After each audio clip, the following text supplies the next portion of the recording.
Hello दोस्तों, आज हम आपको बताने वाले हैं कि ट्यूशन फीस की जो डिडक्शन है एटीसी के अंदर उसकी क्या कंडीशंस है और किस किस को मिल सकती है।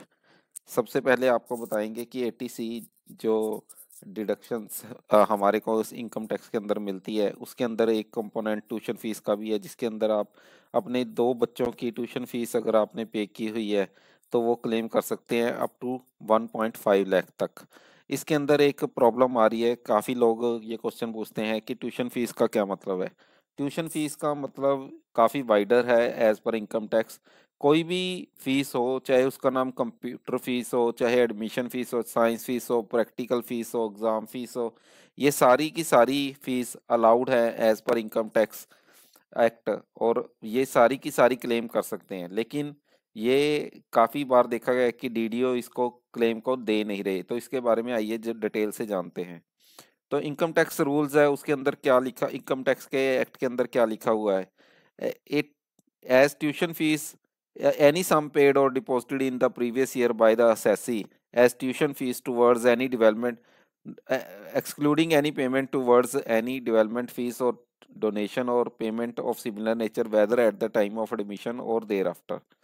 तो इसके अंदर क्या है कि कोई भी सम डिपॉजिट करवाई हो जो प्रीवियस ईयर के अंदर, वो ट्यूशन फीस के अंदर चाहे एडमिशन के टाइम हो या उससे पहले या बाद में हो, वो सारी की सारी अलाउड है। लेकिन वो क्या है, डेवलपमेंट फीस की नहीं होनी चाहिए, जैसे कि कोई बिल्डिंग के लिए नहीं होनी चाहिए, या डोनेशन नहीं होनी चाहिए, या सिमिलर उस नेचर की नहीं होनी चाहिए, किसी बिल्डिंग फंड या फंड वगैरह के लिए ना दिए हों, तो वो सारी ट्यूशन फीस ही मानी जाएगी। और ये किसके लिए होनी चाहिए कि university, college, school, education institution जो कि इंडिया के अंदर होते हैं, और ये फुल टाइम कोर्स होना चाहिए। और ये पे किसके लिए होना चाहिए, इंडिविजुअल के किसी भी दो बच्चों के लिए वो क्लेम कर सकता है। अगर उसके दो से ज़्यादा बच्चे तो किसी भी दो बच्चों के लिए क्लेम कर सकता है। तो ये सारी मेन इसके अंदर है कि अगर कोई भी फीस हम पे करते हैं, वो सारी की सारी इनकम टैक्स एक्ट के अंदर ट्यूशन फीस ही मानी जाती है, एक्सेप्ट कि डेवलपमेंट फीस ना हो या डोनेशन की नेचर में ना हो। इसके रिगार्डिंग एक इनकम टैक्स ने सर्कुलर भी जारी किया था, जिसके बारे में रेफरेंस लिंक में हम प्रोवाइड कर देंगे, कि उसके अंदर ये क्लियर किया गया था कि इवन अगर आपका बच्चा प्री नर्सरी में पढ़ता है या प्री नर्सरी में पढ़ता है या क्रैच में जाता है, तो वो भी स्कूल एक्टिविटी मानी जाएगी, फुल टाइम एजुकेशन ही मानी जाएगी, और आप उसका भी फीस क्लेम कर सकते हैं। तो इन सारी बातों के बेस पर आपको हम कह सकते हैं कि admission fees, exam fees, computer fees, practical fees, smart classes fees, ये सभी की सभी अलाउ होगी। इसके अलावा आप किसी भी दो चिल्ड्रंस के बारे में फीस क्लेम कर सकते हैं। अगर मदर और फादर के चार बच्चे हैं, दो दो बच्चों का भी क्लेम कर सकते हैं। और अगर दो ही बच्चे हैं तो दोनों फिर भी आधी आधी फीस भी क्लेम कर सकते हैं। ये उनके ऊपर है जितनी पेमेंट उन्होंने की है, और ये पेमेंट जो है वो हमारी जो है वो पेमेंट के बेस पर अलाउड होगी, ना कि ड्यू के बेसिस पे। अगर इस साल की पे एडवांस में फीस पे कर दी अगले साल की, तो वो हमें उसी साल में होगी। प्री नर्सरी क्लासेस की भी फीस अलाउड होती है। इंडिया के अंदर ही अगर एजुकेशन इंस्टीट्यूशन होगा तभी ये फीस अलाउड होगी, अगर बाहर होगा तो वो नहीं अलाउड होगी। फुल टाइम एजुकेशन के लिए ये फीस अलाउड है, पार्ट टाइम कोर्सेज के लिए अलाउड नहीं है। Transport fees, hostel fees, mess charges etcetera, जिनका एजुकेशन से कोई रिलेशन नहीं है, वो हमें अलाउ नहीं होंगे।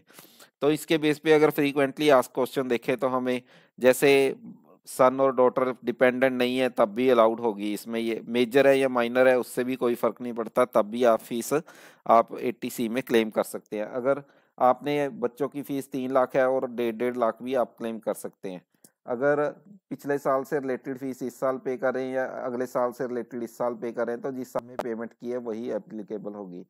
अगर आपके ट्यूशन फीस के स्लिप के ऊपर कुछ लिखा नहीं हुआ तो आपको एक जर्नल अपने जो भी इंस्टीट्यूट है उससे बनवाना चाहिए सर्टिफिकेट, जिसके अंदर वो लिख देंगे कि हमने इस इतने रुपए प्राप्त किए। इसका फॉर्मेट आप लिंक से गेट कर सकते हैं। तो ये सारी चीज़ें हैं कि जिसके अंदर आपको अगर कोई डाउट है तो आप कमेंट सेक्शन में जाकर भी पूछ सकते हैं। ट्यूशन फीस का जो लेट फीस है, अगर कोई पे किया आपने, वो अलाउ नहीं होगी। तो अगर कोई भी आपका डाउट और रह गया हो तो आप कमेंट सेक्शन के अंदर जा सकते हैं और वहाँ पे क्लियर कर सकते हैं। Thank you.